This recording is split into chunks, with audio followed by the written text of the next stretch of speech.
আমি এজন্য আস্ত কাঁচামরিচ কিছুটা ইউজ করেছি আর দিয়ে দিচ্ছি গুঁড়ো দুধ। পোলাও রান্নার ক্ষেত্রে যদি 1 পট চাল নেন তাহলে 2 পট পানি হবে, এটাই হচ্ছে সবচেয়ে বেস্ট আপনার মেজারমেন্ট। এই জিনিসটা মনে রাখলে আপনার পোলাও কখনোই নষ্ট হবে না। খুব সুন্দর করে মিক্স করে নিচ্ছি। এগুলোকে আমি এখন দমে বসাবো। এখানে কেওড়া জল এবং গোলাপ জল ইউজ করে দিলাম। কেওড়া জল গোলাপ জলটা আপনার অপশনাল, যদি আপনারা না পছন্দ করেন না ইউজ করতে পারেন, তবে দিলে মন্দ হয় না, খেতে ভালোই লাগে, খুব সুন্দর একটা অ্যারোমা আসে।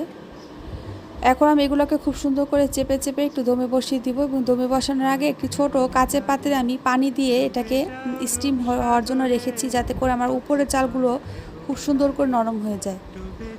অনেক সময় হয় না যে নিচের থেকে পোলাও প্রপারলি হয় কিন্তু উপর থেকে চাল চাল ভাব রয়ে যায়, তো সেজন্য আমার এই পানিটা দেওয়া আর কি। এখন আমি বেরেস্তা দিয়ে দিচ্ছি, পেঁয়াজ বেরেস্তা। আর নামানোর আগে যখন রান্নাটা আমার প্রপারলি হয়ে যাবে তখন আমি একটু এখানে ঘি অ্যাড করে দিচ্ছি।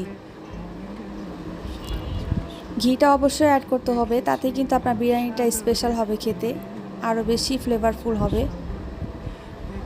তো দেখতেই পাচ্ছেন ঘরে থাকা কিছু স্বল্প মশলাতেই কিন্তু আমি বিরিয়ানিটা আজকে রান্না করে আপনাদেরকে দেখালাম।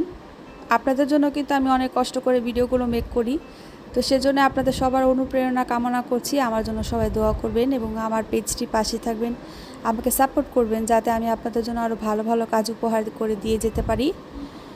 তো সবাই ভালো থাকবেন। আমার ভিডিওটা কেমন এনজয় করলেন জানাতে ভুলবেন না। আল্লাহ হাফেজ।